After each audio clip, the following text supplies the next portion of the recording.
Hi guys, lords, ladies and gentlemen, boys, girls, and anybody else who happens to be watching.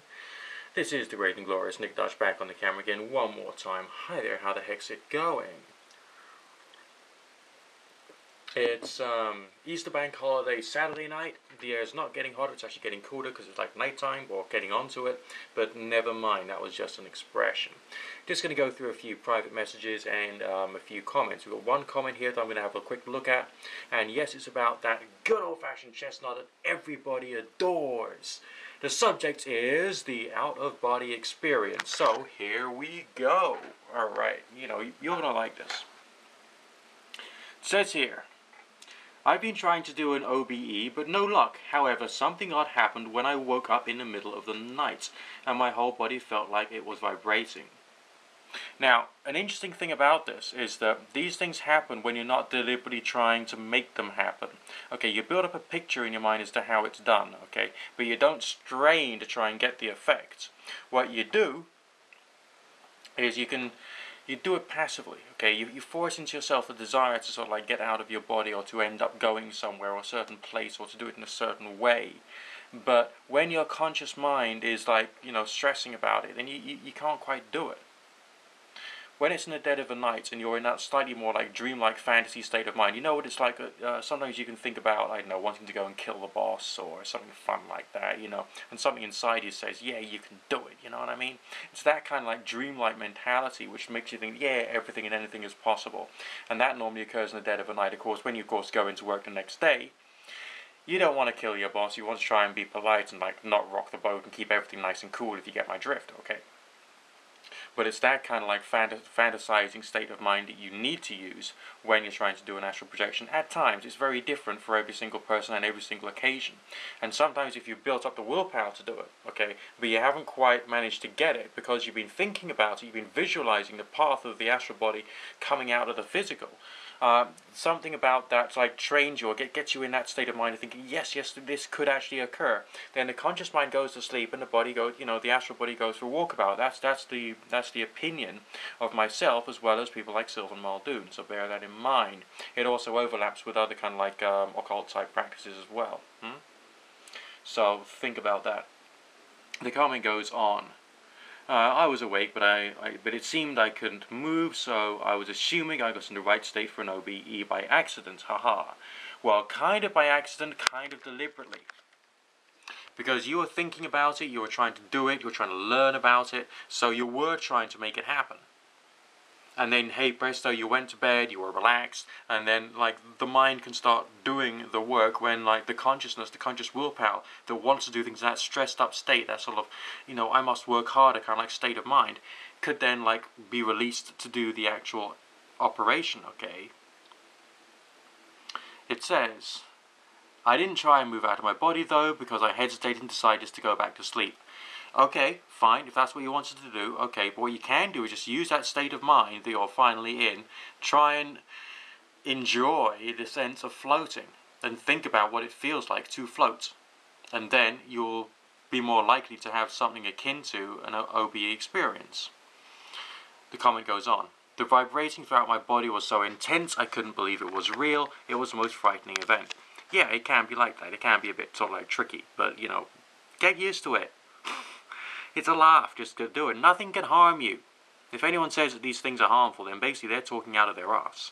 Okay, so don't worry about that. Just fucking do it, you know what I mean? Now we're going to go on to the personal messages. Okay, Mr. Jackson B8. Hi Nick, it's just Jason again. Now, then I have had a few successful astral projections. It's taken me about 2 years of practicing every single night. Question. Why is it sometimes when I do get out, but I cannot open my vision? That's variable, because sometimes I've had it when I couldn't close my eyes. Alright, it's like I had like see-through astral eyelids and I couldn't blink. And when I was in the astral body, it felt like I was blinking, but I wasn't, if you get my drift. I could still see through. Just, again, practice and try and use your passive willpower, that dead of the night type state of mind, to make yourself want to see real physical things. And then, something good is more likely to occur. Give it a try. Train yourself. Get yourself into that kind of like really cool state of mind. Okay, what else have we got? We got one political email, someone trying to persuade me to go and do something political. Well, hey, I do the political stuff that I want to do, not just because someone sent me a PM, sent me a video, or I've seen a video on YouTube, if you get my drift. Here we go again, another astral projection statement or private message. Here we go. I watch a video on this subject and I've been playing with this concept for 2 years. 2 years is like what everyone does it for 2 years. Have you noticed that? I did it for 2 years before I got a really cool effect. And we had another person commenting saying 2 years. We had another person saying 2 years. Everyone does 2 years worth of astral projection. Keep it up, man. This is so cool. But 2 years is not really good enough. 4 years, 8 years, 22 years, the rest of your life, that'd be wonderful. But one day at a time, there's no race. There's no race, there's no rush. Then it goes on. I have come only to the lucid dreaming stage. To me, this is a backdoor to astral projection. Yeah, I would agree. I've been trying to get into the front door of astral projection by plain meditation of the chakras. Chakra meditation is okay. It's relaxing. It makes you feel energized, makes you feel alive, makes you more aware of your body. Sylvan Muldoon said the consciousness of self is important. Consciousness of your body and your physical form is important. So you might as well just do visualizing light flowing through your body and into all of your organs and all of your limbs and extremities and all that kind of stuff, and visualize yourself being sculpted out of light and this light thing leaving your body. I mean, have you actually been doing the visualization of your body separating, the spirit body separating from the physical body with like a cable of light between the forehead of your physical and the back of the head of the astral? Because when I'm doing the astral projection, I feel boom, boom, boom at the back of the head, the heart thumping. So that's something else to incorporate into your visualization practice. Okay? Right. For some reason, I tend to focus more on my forehead chakra than anything else. Yeah. Well, because it's part of the whole thing. I've only had experiences with the cable connecting to there on the physical, but I've read of people connecting with solar plexus. I've also read about people projecting energy or ectoplasm out of the solar plexus or any other part of the body that's got a large bit of nervous energy in it to be able to make something occur. I mean, I understand the Chinese, is it the Chinese, who believe that the gut or the stomach has a great quantity of energy in it. But as it turns out, there's actually a nervous system for the digestive system itself. So your whole small and large intestine have got nerves in them. So essentially any part of the body's got a lot of nerves in them. It might be that they have some kind of really important role to play in projecting a cable of inverted commas ectoplasm out of your body. Something else to bear in mind.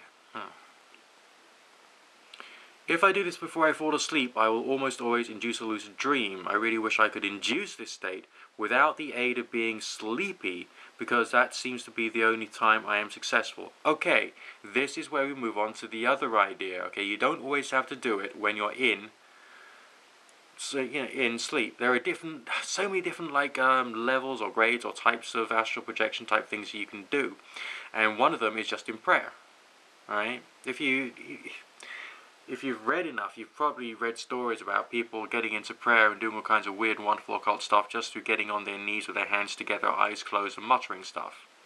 Well, that's actually very powerfully mind-altering, and if you can do that and get a spiritual experience, crown chakra stuff, tingling on the top of the head, that sense of what must be like a gamma rhythm or something, a really, really, really fast, euphoric, ecstatic brain rhythm, but very slight and subtle. In the fact that you feel calm, tranquil, reverent, prayerful, almost like you're in a cathedral. You've got that cathedral state of mind. Use it, and then try and do your visualization of your spirit leaving your physical body when you're doing that. And it takes time, so you've got to meditate or pray in a very comfortable position. So obviously, I personally would prefer to do it sitting on a regular chair with a good back, hands on the lap, as some people call it, the Egyptian meditation position. Your knees at 90 degrees. Okay, so legs going out 90 degrees that way, like that kind of thing. Feet flat on the ground, So you don't have it so that like your ankle is bent up in a funny angle. You have it so your ankles at your ankle is at 90 degrees as well. Hands resting upon the thighs, slightly pointing inwards. You don't have to have it right up to your genitalia and make yourself feel either very happy or very unhappy that way. But you know, just relax. But still maintaining your bodily posture. Don't stress about your bodily posture. Just keep yourself calm, focused, relaxed. Keep your like middle pillory bit vertical, and be in that prayerful state. That's why the state of minded prayer is so important, because you can do weird stuff with it. Okay? And yes, I personally believe it can help you with what we call astral projection, or to try and get that kind of weird experience. And as you know, if you've seen a lot of my videos, I would only ever say this is a strange experience. We don't actually know if there is an astral body. All we know is there's a strange experience, and other kinds of weird things can happen on the way, like when you have a telepathic experience with someone on the other side of a university campus, okay, and they tell you about what they dreamt of that night, like 9 months later, if you get my drift. Weird stuff like that happens. It just happens.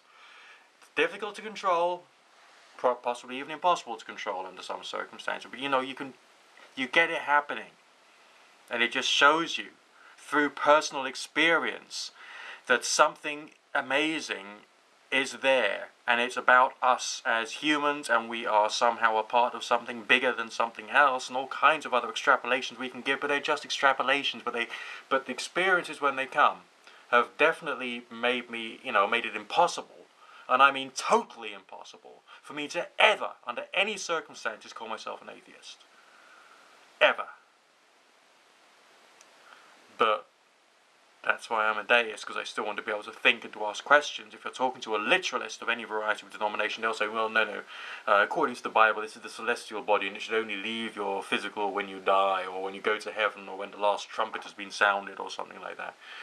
So you're doing wrong, you're doing the work of the devil. No, forget that. Forget it. It's wrong.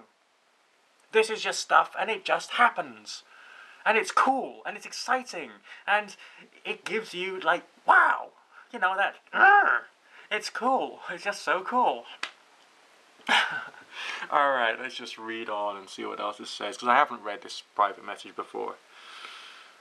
Right, I knew a guy that could induce this state through meditation within a split second. Did you? Or do you know someone who just said they could? Because that's the problem with the New Age world. There's all these people out there, they make claims. They just make claims. Oh, I can just do it. Oh, I can do everything. I can, yeah, they're wankers. They are serious, hardcore, twisted wankers, alright? Keep away from them. They're so sad. Icky individuals, nasty pieces of work. Slime of the universe. And making something that could actually be quite a good movement. Something which is really rather sad. They make us all look like losers, don't they? Purr. Anyway. The message goes on. He will be sitting somewhere, then all of a sudden, snap. He's in another world, and I'm just sitting here looking at him. Well, some astral projections do occur, or seem to occur. That's luminar or superluminar velocity. Or at least they seem to. But whether they do or not, we don't know everything about this stuff. Come off it, as a species we don't even know the contents of our own oceans. How on earth are we supposed to know everything about astral projection? Or about, why those telepathic experiences actually occurred? Or why strange spiritual healing experiences occur, or why you get prophetic visions and dreams, or why you get the feeling of the presence of a spirit when you're doing some kind of spiritualistic weird stuff. Do we know why? No. How? Well, we can try and say what seemed to bring it about, but even that, we could be wrong, because we could be making a mistake in terms of our assessments of the phenomena and how it seems to be occurring.